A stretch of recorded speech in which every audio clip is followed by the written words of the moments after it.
Dans une usine, les performances des ouvrières s'envolent, sans que personne ne sache vraiment pourquoi. Enfin, non, pas vraiment. Il y a un petit détail. On a changé la lumière. Non, c'est pas une mauvaise plaisanterie. C'est la seule chose qu'ils ont touchée. Et ça a tout déclenché. Puis surtout, ça en dit long sur la motivation au travail. Et puis qui sait, peut-être sur une lacune fréquente dans le management d'équipe.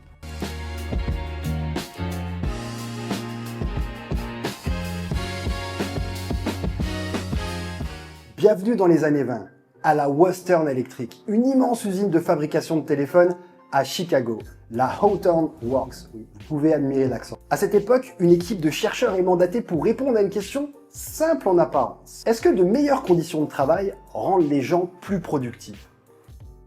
Alors, ils commencent par modifier l'éclairage. Ils augmentent la lumière, et là, la productivité grimpe. Ils la diminuent, et la productivité grimpe encore. Alors ils finissent par arrêter l'expérience. Et là, la productivité chute. Étonnés, ils recommencent. Le schéma se répète encore et encore. Et ils finissent par comprendre quelque chose de fondamental. La question, ce n'était pas la lumière, c'était le regard. Les ouvrières étaient observées, écoutées, prises en compte. Et ce phénomène porte un nom aujourd'hui, l'expérience de Hawthorne, du nom de l'usine où elle a eu lieu. Un effet invisible, mais redoutablement puissant. Alors, si vous managez une équipe, si vous êtes entrepreneur, si vous accompagnez le changement, alors vous devez absolument connaître ça. Ce n'est pas juste le cadre qui élève une équipe, c'est l'attention qu'on y dépose.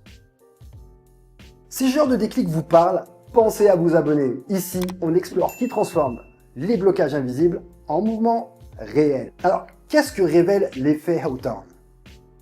Quand une personne se sait observer avec bienveillance, là on ne parle pas de flicage ou d'hyper-contrôle, elle change sa manière d'agir.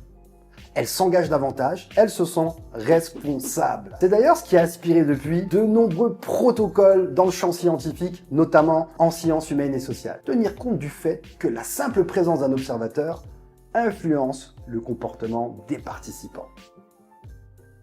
Alors, l'effet Hawthorne nous rappelle que la motivation est peut-être un miroir de l'attention reçue. Mais Elton Mayo, le sociologue à l'origine de ces recherches, a aussi montré que ce qui fait bouger une équipe, ce n'est pas juste l'attention individuelle. C'est le fait de se sentir appartenir à un groupe, de sentir qu'on avance ensemble. Dans l'expérience, les groupes les plus soudés étaient d'ailleurs les plus performants. Pas photo. Les chercheurs, au départ simple observateur, est devenu, malgré lui, un leader participatif, qui associait les ouvrières aux objectifs même de l'expérience. Preuve que le style de management compte autant que le cadre lui-même. Alors, on parle souvent de motivation au travail, comme s'il suffisait d'objectifs, de primes.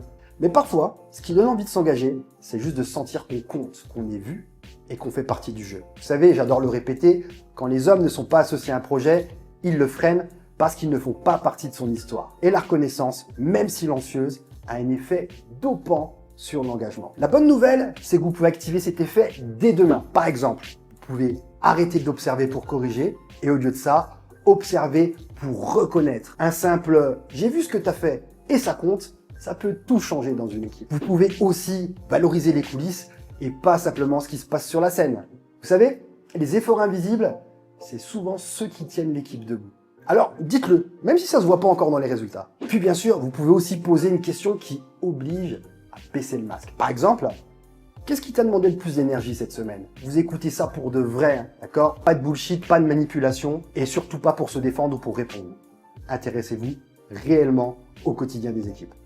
Parfois, un regard posé au bon moment vaut plus qu'un long discours. Mais attention, soyons clairs. L'effet Hawthorne ne remplacera jamais ni un cadre clair, ni une culture d'équipe saine, ni des pratiques qui entretiennent l'engagement au quotidien. En bref, c'est pas magique. Mais quand les bases sont là, c'est un catalyseur très puissant. D'ailleurs, je l'ai vécu très récemment, avec une équipe épuisée, depuis des mois. J'ai tout simplement ouvert mon atelier avec une seule question. Une question très simple. Comment tu vas? Vraiment. 30 secondes par personne. Et là, ça s'est remis à circuler. Alors évidemment, l'important, c'était pas la question, c'était l'attention. Ce qu'on appelle l'effet Hawthorne, c'est ça. Une dynamique invisible mais puissante. Et ce n'est pas ce qu'on fait pour motiver, c'est ce qu'on fait ressentir. Alors, la prochaine fois que vous cherchez à motiver vos équipes, souvenez-vous peut-être de ça. Ce n'est pas la lumière qu'on change, c'est le regard qu'on porte. Et puis, comme le disait l'écrivaine et poète Maya Angelou, les gens oublieront ce que vous avez dit, ils oublieront ce que vous avez fait, mais ils n'oublieront jamais que vous leur avez fait ressentir. Et vous, où portez-vous votre attention dans vos équipes? Dites-le moi en commentaire et abonnez-vous pour ne pas manquer les prochaines clés. Puis si vous sentez qu'un petit ajustement peut déclencher un grand mouvement, parlons-en. Et je vous dis à très vite de l'autre côté. À très vite.